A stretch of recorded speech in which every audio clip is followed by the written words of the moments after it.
We're going to go ahead and get started with all these wonderful people here today. And so thrilled to have Andy Lockwood. You're joining us today for Closely Guarded College Financial Aid Strategies, how to afford college in today's turbulent times, whether that's financial aid or merit scholarships. And we are certainly lucky to have with us best-selling author Andy Lockwood. I want to let you know something a little about Andy, but first say hi to everyone, Andy. Hi, thanks for having me. I'm excited. Let's go.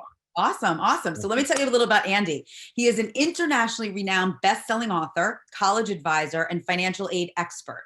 He's the creator of the P4 college advising system, Plan, Path, Position, Produce, a backward planning approach designed to help students discover their wiring and strengths, reverse engineer a set of colleges offering wholesale prices, that's important, that help students achieve success post-college. Each year, Andy's students are admitted to colleges such as Harvard, Yale, Princeton, MIT, Stanford, Duke, and other elite colleges, as well as regular colleges, including state universities and community colleges. Andy cares less about rear window sticker appeal and more, I like that, and more about helping his students succeed, however they and their families define success. There's a perfect college for every student. Andy serves clients from all over the US and numerous countries, including China and Serbia, and we have Japan tonight, so we may be able to add that to the list. Clients report that Andy is particularly adept helping students position or market themselves to enhance the odds of admission to top colleges, as well as identifying scholarships and funding strategies for high net worth business owners, divorced parents, student athletes, and all sorts of families. Once again, welcome, Andy. That was beautiful.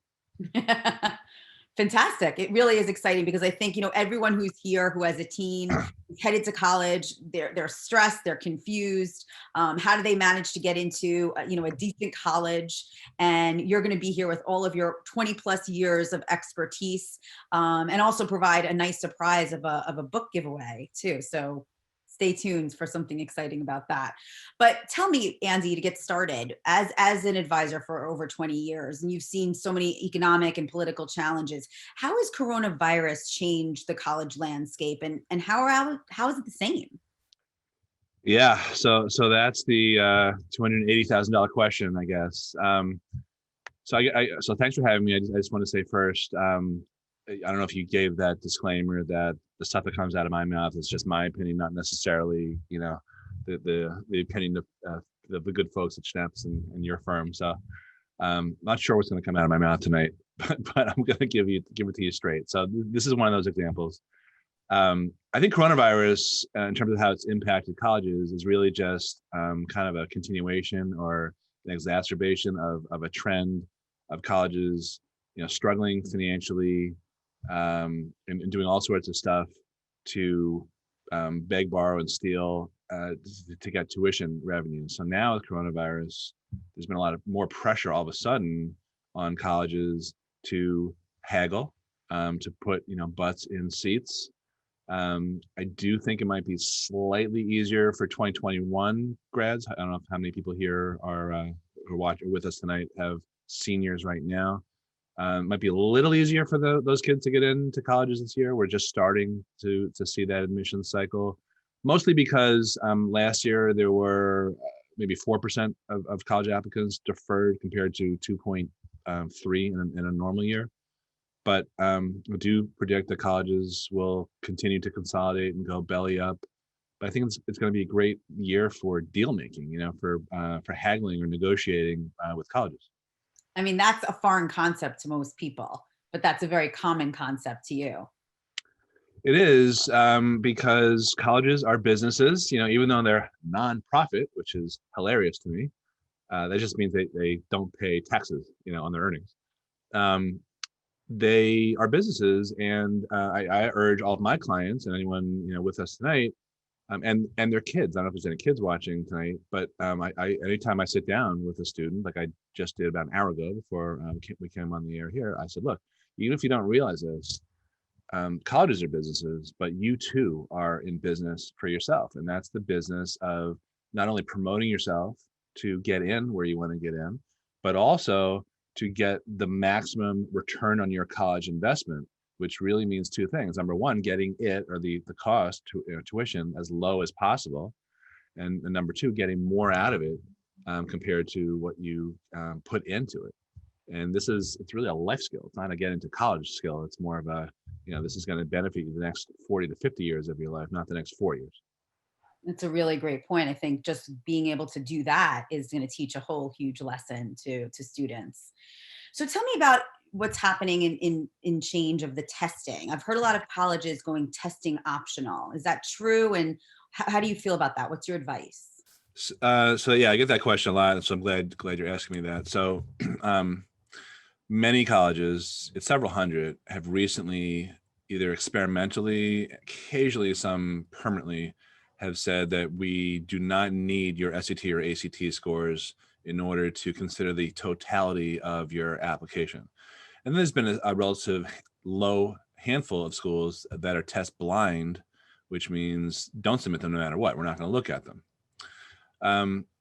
I think predictions of the SAT and the ACT's demise are exaggerated. And what I mean by that is that they're not going away for a few reasons. One of them is that admissions officers want to see standardized test scores flat out. I know a lot of admissions officers. We have 5 from super competitive colleges like U Chicago who work for me now, and they all want to see the scores. The second thing is, and it's related, the main reason they want to see scores is because it's kind of hard to tell how or evaluate how well a high school student is going to be able to do in college, because there is rampant grade inflation in high school. It seems like every kid that I meet with has a 93 or a 94 average no matter what. There are no more C averages in high school. So even though the SAT and the ACT are not perfect, I don't want anyone to take these comments as my claiming that they are very accurate predictors. They do have some accuracy, but they're not supposed to be perfect. But in the totality of the application, if someone has high grades and low scores, that could be the indication of grade inflation. But if someone has high grades and high scores, that's an indication of potential ability to, of mastery.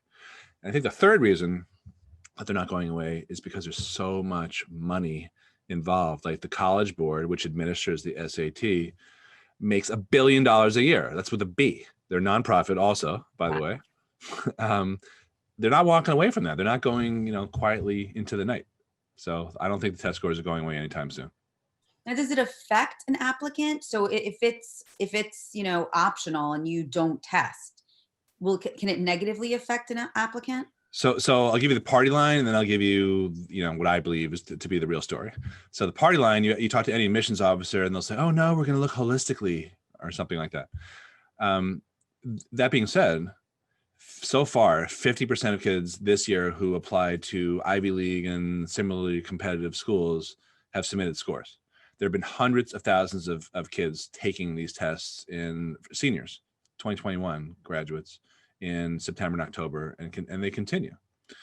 So, I would ask you, if you were an admissions officer or anyone, who's here with us tonight, and you had 2 kids who are identical in every way, same grades, same level of rigor, AP classes, or in some cases IB classes, same, crazy exemplary extracurricular activities, but one kid submits test scores, the other one doesn't, which one do you feel better about admitting? So that's one reason. The second thing, which gets overlooked a lot, and I've seen this in black and white, this is not conjecture, is that colleges that give out merit scholarships are still very heavily relying on test scores. So I've had a couple clients this year forward me some screenshots of conversations they had along the lines of, I'm applying test optional. What does that mean for merit scholarships? And the response from the admissions department is, we need you to submit your test scores in order to be considered for merit aid. Okay, so that is really critical piece. Okay, it's good to know. Yeah. Everyone should take the test. That's just to sum it up. Take the tests, and then you'll decide which schools you're going to send them to and which not. It's a school by school basis, but everyone should take the test and get your scores as high as possible. And that's something that you can advise people, you advise your clients about in terms of what schools. Yeah, so as part of our college advising, we tutor. I have a couple of great tutors that work for us. But it's like, the main thing is it's all relative. So you may have great scores for a certain set of schools that you're applying to, but they might be kind of mediocre or substandard for other schools. And then in that case, you're going to apply based on the totality of your entire application without the test scores, which may or may not give you a better shot at getting in. Okay, great.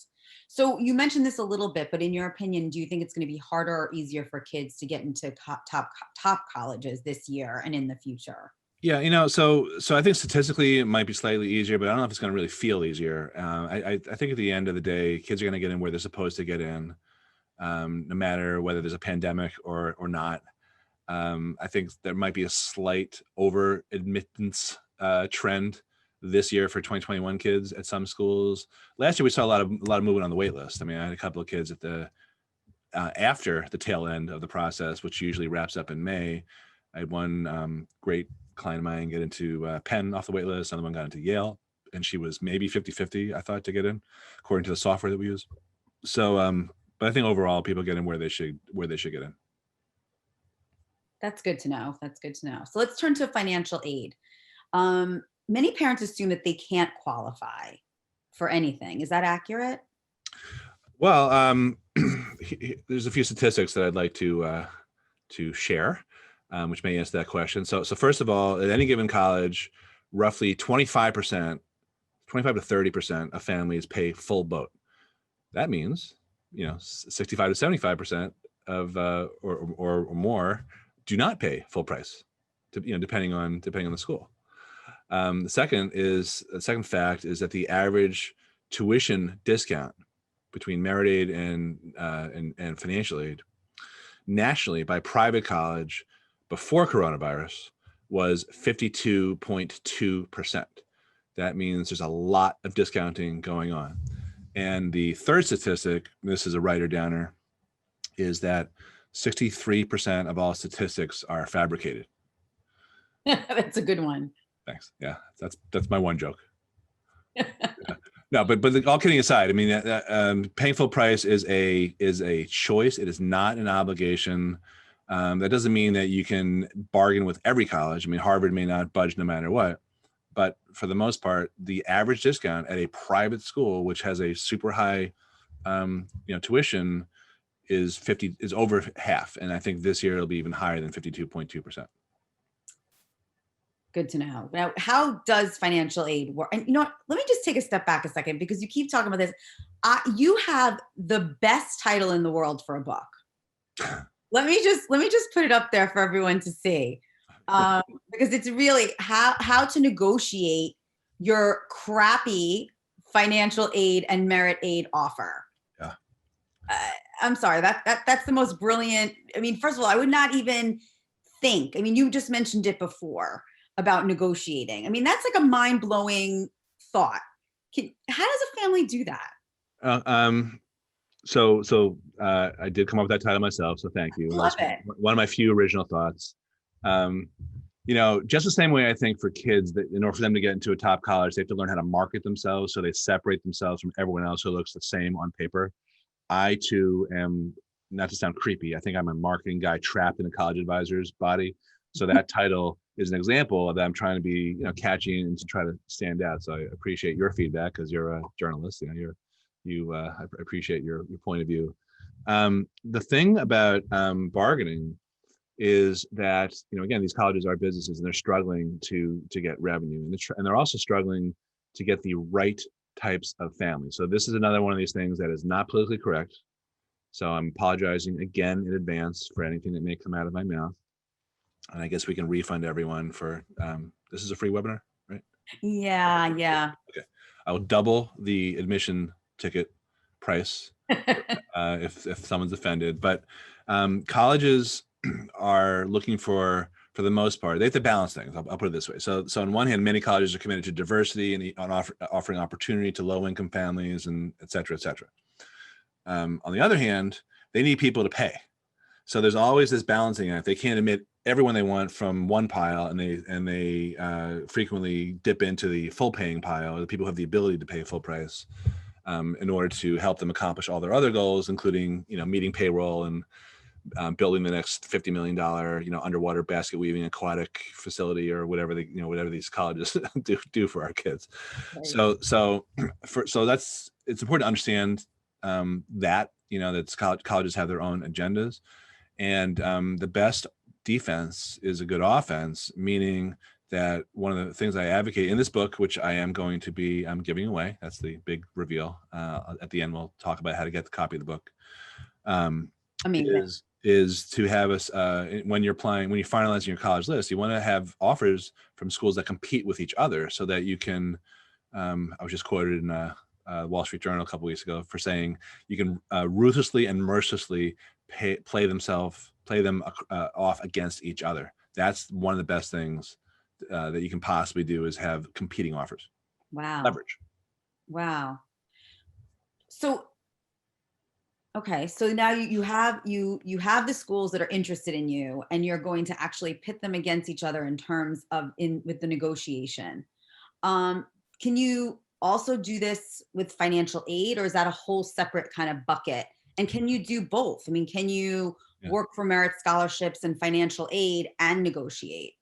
Yeah, in some respects, it's easier to do it for merit aid than it is need-based aid. Need-based aid is based on the financial aid applications and your income and your assets and all these types of things.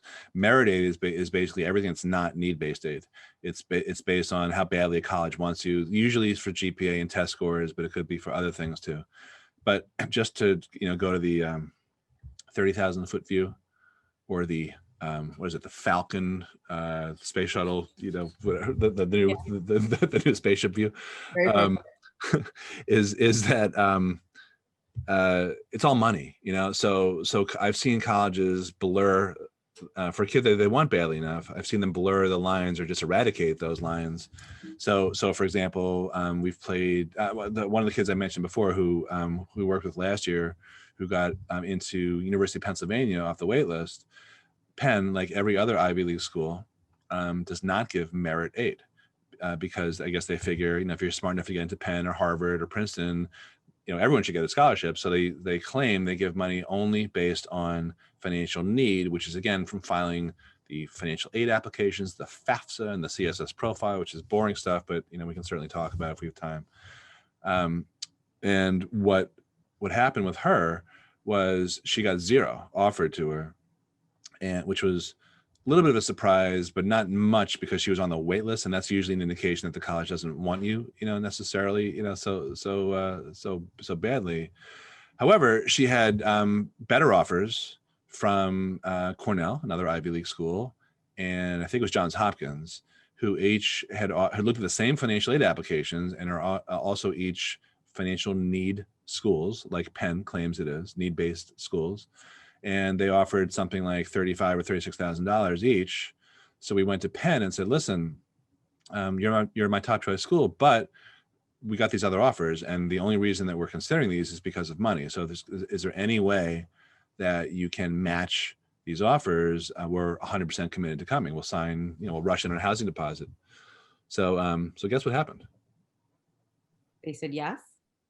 Actually, they said no like 3 times. It was really, and it was so frustrating because we said, so that was the first appeal we made, we attempt to negotiate, and they said no. And we said, well, can you at least explain how you came up with these calculations? Because we calculated a different way. And they said no. And then we said, okay, can we please go to a supervisor, or someone above you? And she said, we're not changing the award. And then finally, after our 4th request, we got through to the right person, and he took a look at it. He asked, I told the dad, the student's dad, what I thought the issue was. And it turned out I was actually wrong. I thought it was more about the house that he owned, because it was a really nice house. But it turned out it was more about a business related question, because his business, like a lot of people who are self-employed during coronavirus, went south compared to the documents that we submitted for the financial aid applications, which are old, they're outdated. Mm-hmm. So long story short, they ended up giving her $38,000 after the 4th try per year. So it's at least for 2 years. So that's a $70-something thousand swing just because she was persistent, the family was persistent enough, and they stuck with, our advice. Well, that just goes to show you never take no for an answer. And I just want to welcome people who joined us a little bit late. I'm Elizabeth Aloni with Schneps Media, and I'm here with Andy Lockwood, best-selling author, and we're talking about all the secrets in financial ways to be able to be smarter in going to college. So tell me about what, oh, and also want to let you know, if you just joined us too, there's a free book giveaway at the end of this. So don't leave us. Yeah. So what about the 529? Is it good to have or bad? Yeah. So I always think about, I get that question a lot. So I think of that, is the 529 friend or foe, which is basically just rephrasing what you asked me in a really obnoxious Good way. or bad? Yeah. Just put it, So just to amuse myself. So the deal with the 529 is, it's not whether it penalizes you or not, it's how much, because the 529, even though it was sold, I'm not a financial advisor, so I'm speaking a little out of school, but it was sold as a tool to be able to help families save for college, because of certain tax benefits and things like that. However, it penalizes you in the financial aid formulas, because the financial aid formulas will look at your income. That's the most important factor. And then there's 70 something other things that they look at, but assets is one of them. And the 529 is an asset. So having a 529 is good because you have money saved, but it's bad because it penalizes you, because it's a resource that you can use to pay for college. So what's interesting about the 529 and about the financial aid formulas in general is that in financial aid, it's not necessarily like how much you have saved, it's like where you have it saved, because some types of savings penalize you a lot, like money in your child's name. Some savings penalize you at a relatively lower amount, money in a parent's name. And then there's some types of savings that are completely exempt and they don't penalize you at all.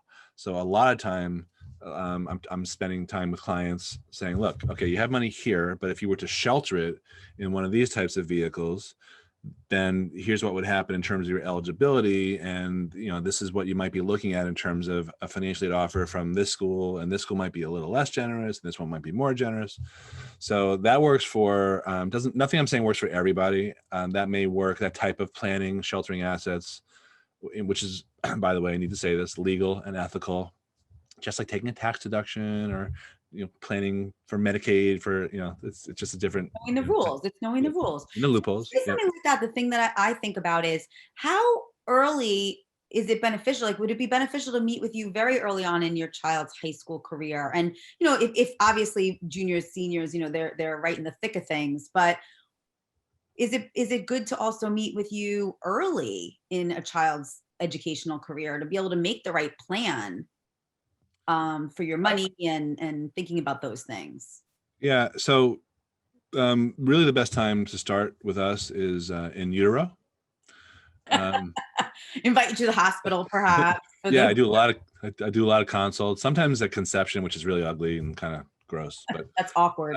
Yeah, so awkward. So there's really two reasons to think about planning early. It doesn't mean you necessarily have to go out and hire someone, right? But on one hand, before you even talk about the financial aid aspect of it, when you're applying to college, typically, our clients apply between 11th and 12th grade. So if I'm sitting with you and I'm saying, look, now we're going to do your essays and fill out your activities sheet and this and that, that is all predicated on the body of work that started getting created in 9th grade, actually even earlier. I have a client who corrected me. He's a superintendent of the Hauppauge School District.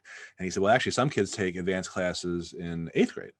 So every decision, every inflection point you have from the beginning of high school forward has repercussions on how you look, when you're applying, when you're trying to answer that question, why should we take you compared to all these other, 50,000 kids that look the same on paper. Okay. So on the other hand, that's an argument for starting early. And we have plenty of families who start with us in 9th and 10th grade, sometimes even earlier. The contra argument is that a lot of times kids are just not ready to take that advice, and we're not cheap, frankly. So I always tell kids ahead of time, before any money changes hands, I'm like, look, if this is not right for you, don't do it, because even though this whole meeting is about you, selfishly speaking, from my narcissistic standpoint, the last thing I want is to be banging my head against the wall because you're not doing anything, because I'm going to blame for it, and your parents are going to feel like they wasted a lot of money. From the financial aid perspective, yes, the earlier you start planning, the more knowledge you'll have, and the better your ability will be to be able to chart, the right path to figure out what your strategies are. Because some families, if they were able to improve their eligibility by sheltering assets, you need to do that more than 2 years before. Because in financial aid, if you have someone graduating, let's say 2022, the tax year that they will be evaluating is 2020. It's a 2-year income look back. So any changes, that you need to make that have tax consequences, ideally you take care of that ahead of time. But it also gives you more peace of mind figuring out, okay, well, if I'm not going to qualify for need-based aid, which most of our clients don't, then which direction should I go? And if you that could mean looking at colleges that are likely to give merit scholarships, which is what most of our clients get. It could also mean, if you're self-employed, taking advantage of certain tax strategies, which can not only reduce income, but also help you pay for college with pre-tax dollars. So my point is, everyone has the ability to come up with money for college. And yeah, the earlier you start, the better. It's forearmed is forewarned. That's the best way to sum it up. Sure. Look, educating yourself is always going to be valuable. So what is the biggest mistake families make when they're planning for college? Okay, so I have not published this book yet, but I have a book called 49 Mistakes and How to Avoid Them. And I think I have more than 49 accumulated at this point. So that's actually a very hard question for me to answer, even though I want to make sure I answer it. If I had to come up with the number one mistake, and this is also not universally agreed, shared. Many of the stuff out of my mouth I told you is not only not politically correct, but everyone doesn't agree with me for some strange reason. Probably when I talked about the conception joke. Shocking. Yeah. It probably lost a lot of people there. So I think the biggest mistake by parents, kids, guidance counselors, I'm not bashing them, but I see this all the time, other college advisors, my colleagues, is this, I would say, this undue emphasis on, like, where are you going to college, and all the little tactics that I don't mean to demean it, but the tactics like, should you take the SAT or the ACT? Should you write essays? All these types of things. Those are all important. But if you only focus on this narrow artificial period of a kid's life, the 4 years, and ignore the 40 or 50 years that college is supposed to help launch you for a successful post-college career. I mean, ironically, that's the most important thing that we help kids with. It's never what anyone comes to us for, but that's where we start. You mentioned at the beginning the P4 process. That's the first P, planning, or backward planning. Because if you don't think about that, and I'm not saying every kid should know what they want to do with the rest of their lives when they're 15 or 16 years old, but there's a process to help figure out what direction, I should say directions plural, to point them in. If you don't do that, to me, that's about as dumb as rushing to the airport, but you have no idea where the flight is going. And that is the best metaphor for how I think the biggest mistake that everyone makes is ignoring the what's next and what you're trying to get out of college, the return on investment, and using college as a means to an end to help kids come up with a career that is not only satisfying but lucrative. So work doesn't feel like work, and they can get off the mommy and daddy full ride scholarship. Amen to that. And I think also it's, talking about what you said about, I forgot how you put it in such a great way, but about, it's not about what sticker you have on the back of your car. Yeah, the rear window sticker. Yeah. Right. That it's about what is best for your child, and really what's going to be best for them going forward, rather than what you can brag about. I can give you a personal anecdote. I mean, so I grew up in Newton, Massachusetts, right outside of Boston, and we had about 600 kids in my graduating class, and we had, I think, maybe seven kids go to Harvard, which was a normal year because we had a lot of Harvard alum and professors and whatever. At our first reunion, 2 of those 7 were unemployed. One was practically suicidal. And what I learned subsequent to that, as I got into my field 20 years ago, is that in any given rolling 20-year period, roughly 25% of Harvard grads, and I think it's the same for virtually every elite school, roughly 25% are unemployed. And what that means is there's just because you go somewhere doesn't mean that that's the ticket to success. And conversely, there's been many studies, one that's cited frequently among my colleagues, was by two economists named Kruger and Dale, that point out in sum and substance that your success has nothing to do with where you go to college. It's really more about what you put into it. So, I tell families that it's not all about the rear window sticker, other than, bragging rights or trying to validate that you're a good parent or something like that. It doesn't mean anything for most kids. If you are I just said this tonight to literally 10 minutes before we came on the air. I was talking to a kid who was thinking about dropping a class, which would give him only 15 AP classes by the time he graduates high school. And I said, listen, I don't want you to skip lunch because lunch is my favorite class, was my favorite class in high school.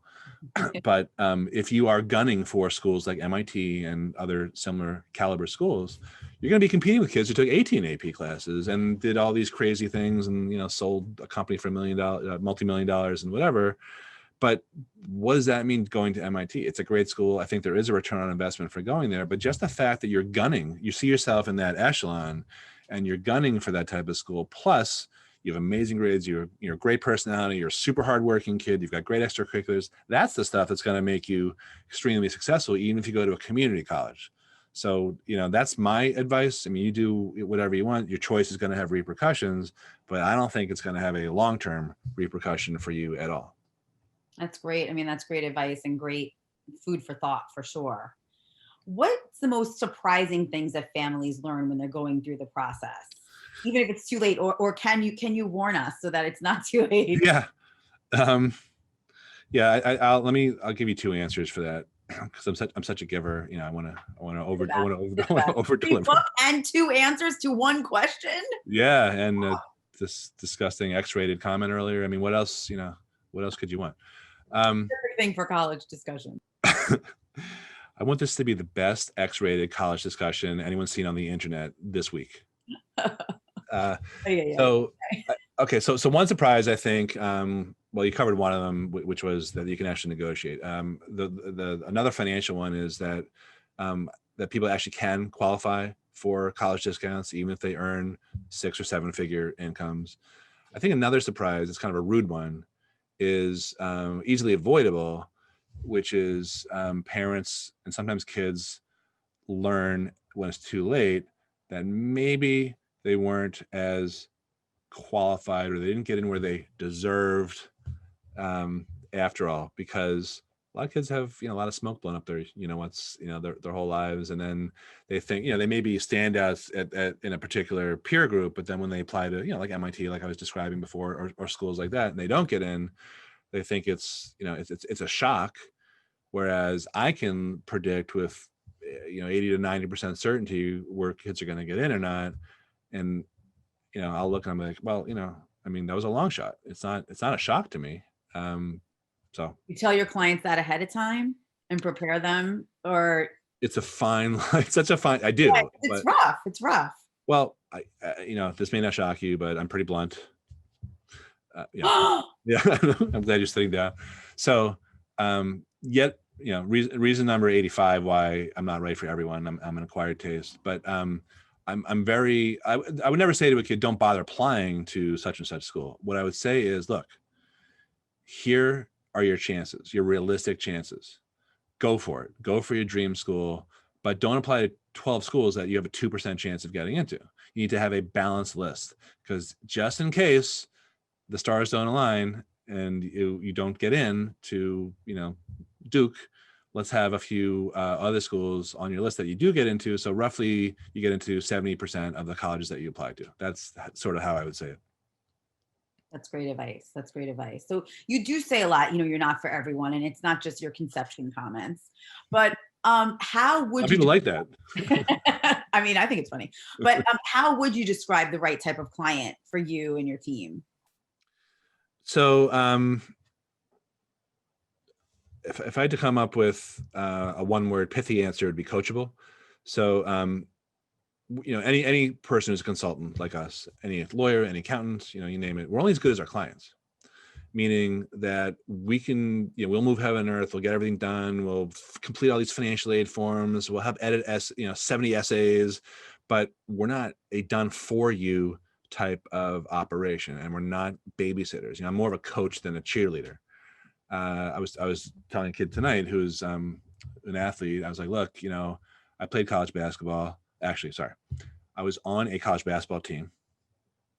Plays a little artistic license. Okay, but right. I was I had great seats for the games at Wesleyan University, and my coach, the best coaches I ever had were ones that, when I did something great, I got like a little, pat on the back, and when I screwed up, I got a kick in the butt.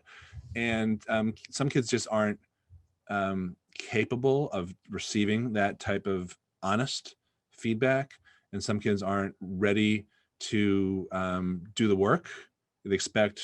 I actually fired a client about a month and a half ago because we'd ask over and over again for the passwords for do the essay, this and that, and then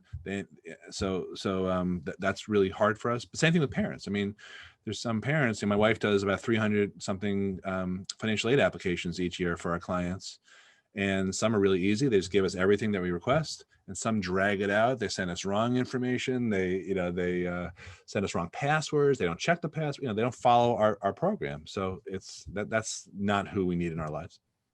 Look, I think just working with you, you get two good real life skills, learning how to sell yourself and market yourself and negotiate, and, how to take responsibility.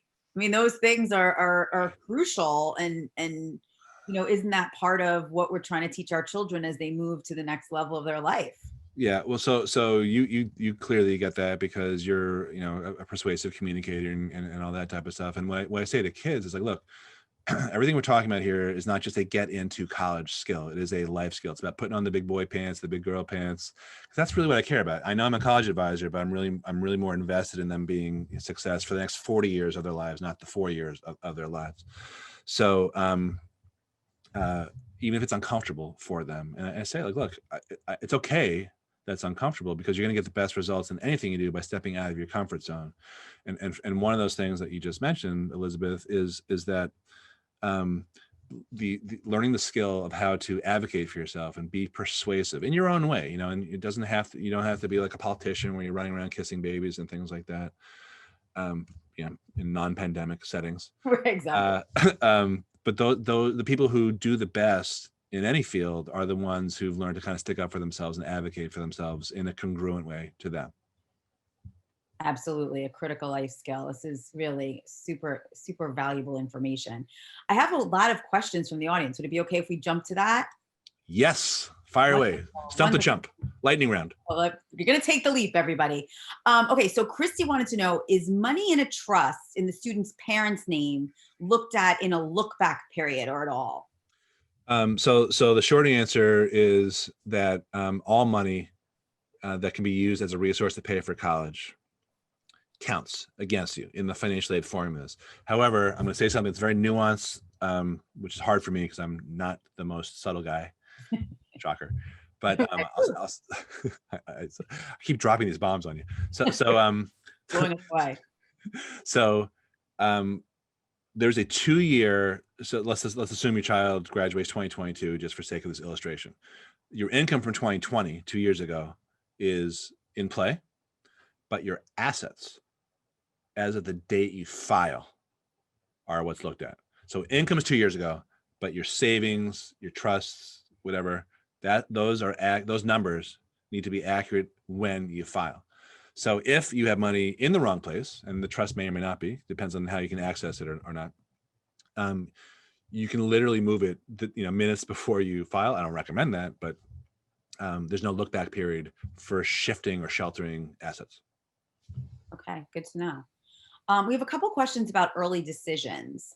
Jody and Becky want to know pros and cons of applying early decisions, and also that they're hearing that decisions are out earlier this year, and what's your take on that? So if you can shed some light on that, would be great. Okay, yeah, that's a great question too. So thank you. I don't know if they teamed up or they just asked it independently, or they're really the same person with fake names, or I don't know the energy. They just picked up on each other. Yeah, I don't know what kind of audience you're getting here, but great question. So all right. So just to take another 30,000 Falcon spaceship view. So the early decision is binding. There is a way to get out of it, but let's just there's different ways to apply to college. There's regular decision, which is the latest. There's early decision, which means if they let you in, you're going to come unless you get out of it. There's early action, which is just early with no binding component. And then there's all these like hybrids, like restricted early action, early decision 2, single choice early action. So I'm not going to get into all those, but those just, I'm taking a simple question and complexifying it, which my head is spinning. Let's get back to early decision. Yeah, but just so people know, I just have to let you know there's more to it than that. So, so early decision, first of all, definitely helps your chances of getting in. I don't know if it helps as much as people think in general, because there's a story behind all the stats that they give out. But this year, I believe early decision is going for kids who are graduating 2021. I think early decision is going to be a bigger help than any time up, probably going back till about 2008 when we had the last sort of recession, when colleges locked more kids up by letting them in early decision. So it definitely helps your chances of getting in. Again, it's questionable how much, but this year I think it'll be more important. On the money side, the problem with early decision is that if you get in, you can't use any offers from other competing colleges. You can't play them off against each other, so you have no leverage. So I don't love it from a negotiating standpoint. You know what? Lou just asked about that actually. Does it kill your leverage? Exactly what you said, that if you do the early decision to a college. Yeah, it's not ideal. I don't know if it necessarily kills it, but it's not great. Okay, fair enough. Good to keep in mind. We have another question. We have a lot of questions. How is real estate trust handled in the FAFSA, FAFSA, as far as assets determination? Yep. So those anything that is in your name that you could possibly use as a resource to pay for college, that's basically the gist of it. I mean, these are sort of like nuanced answers. They may not pertain to everyone on this webinar, right. But for the most part, those are asked about and they count against you. Okay. Can you rank the good places for your assets versus the bad? People are getting very specific. So obviously, I mean, look, there's a lot of questions about. I can answer that one. But what are the good places for your assets versus the bad places? Someone also asked, do they check siblings' accounts? Yeah. Okay. Yeah, this is a hot topic. So I would say the best place is my bank account. No, okay. So the Madoff College Consulting. Yeah, God, no. No. So here's the deal. I said this before. In financial aid, some assets count against you more than others, and there are some exemptions. So, and it varies from school to school. So I can't give you a detailed answer, but I don't want to hold anything back either. So the 4 main exemptions are your primary residence that does not count against you on the FAFSA, the main financial aid form, different for other forms. Your retirement accounts, those are exempt. So any money in there will not penalize you. Any money that's in your accounts, being very specific for a reason. Insurance, like life insurance, cash value insurance. I mentioned before, I'm not a financial advisor. I don't sell these things. I don't make commissions.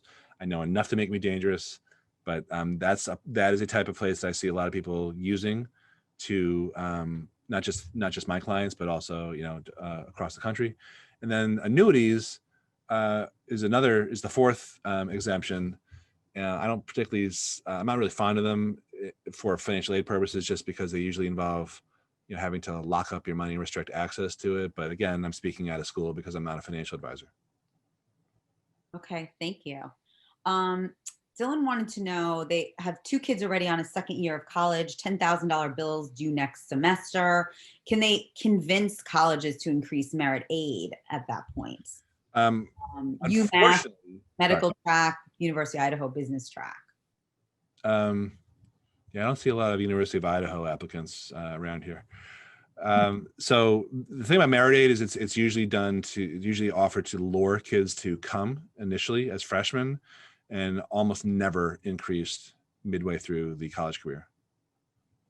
It makes sense. It's kind of similar to the early decision. It's kind of like they already got you. Well, you know what? So there's so much pressure in this process And a lot of that's self-imposed, but a lot of it's peers, a lot of it's college, high schools. But then the colleges themselves, early decision is a perfect example of that, and merit aid offers is another example of that.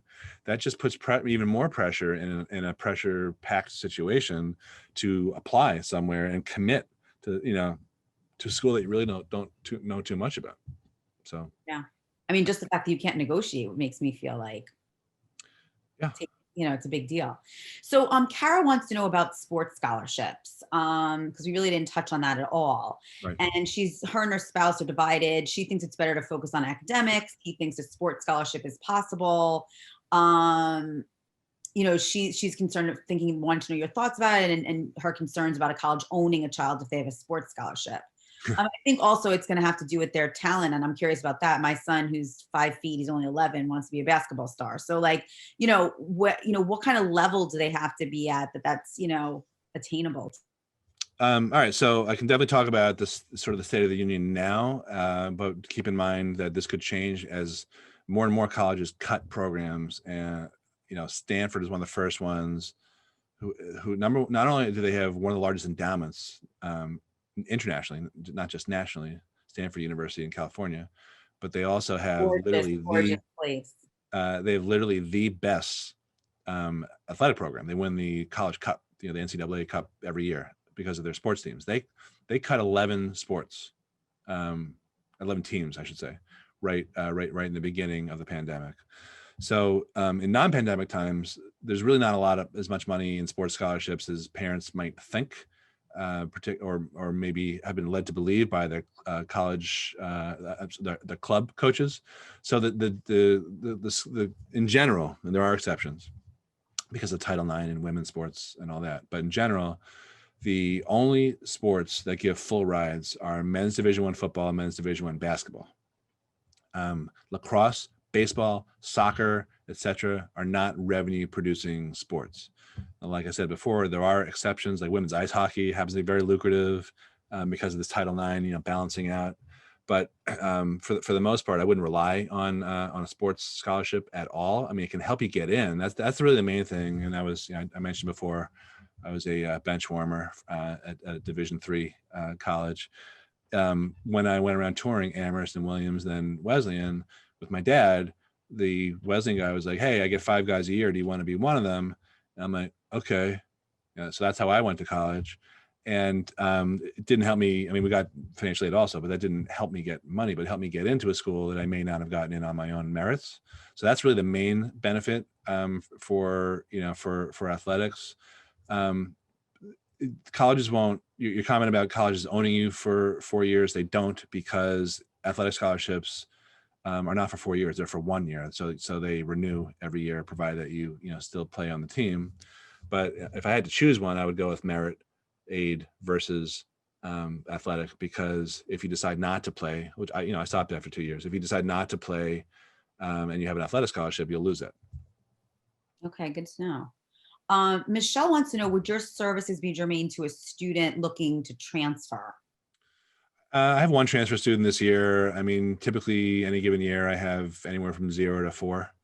So it depends. It depends on the student and what their goals are, and some kids have unrealistic goals. Well, I have a 92 average at this school. I want to get into Harvard and Yale.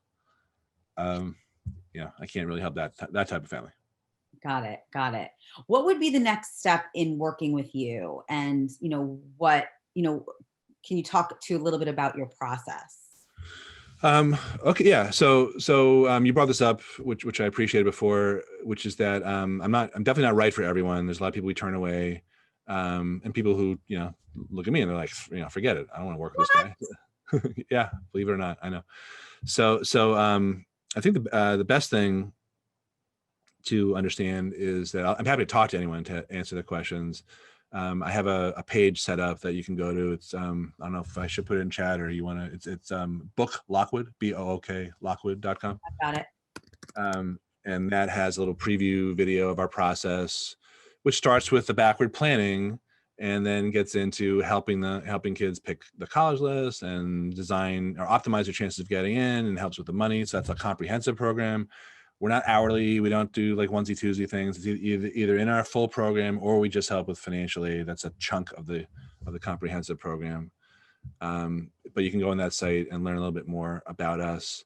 And also, I think this would be a good time as we're starting to wrap up here. I will email out my assistant, because I'm not competent. We'll email out everyone tomorrow. Everyone signed up a copy of my book, How to Negotiate Your Crappy Financial Aid Merit Aid Offer. Love it. Love it. Love it. Just happen to have it here. Once again, you show it. You show it.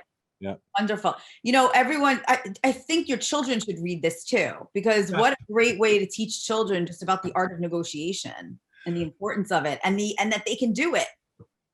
Well, yeah, if they did something wrong, they didn't make their bed, you can punish them that way. Or if they have trouble going to sleep, I think it's a good aid that way too. But it's not. I asked if you could please show the book again. It's so heavy. It's like War and Peace, this thing. Yeah, it's like it's wafer thin. But I'm going to email this out to you tomorrow. Crappy Financial Aid and Merit Aid Offer. What a great name. And you are all going to, as lucky attendees, you are all going to get an emailed copy to you. So keep an eye out for that, because Andy's going to do that. Thank you, Andy. That's so generous. Yeah, well, it's for you guys, and I wanted to help your audience here. Well, we could talk to you all night long, but I know that you are very busy and you have a lot of people to talk to. And I know our attendees have a lot to get to, but this has been so informative. So thank you so much for spending this time with us, educating us, blowing us away, and making me blush. Great. The trifecta. I appreciate it. Absolutely. And thank you to all of our attendees for spending some of your evening with us. We're really thrilled that you were able to be with us here. And we will be emailing you all of Andy's contact information so you can get in touch with him, and you too can blush.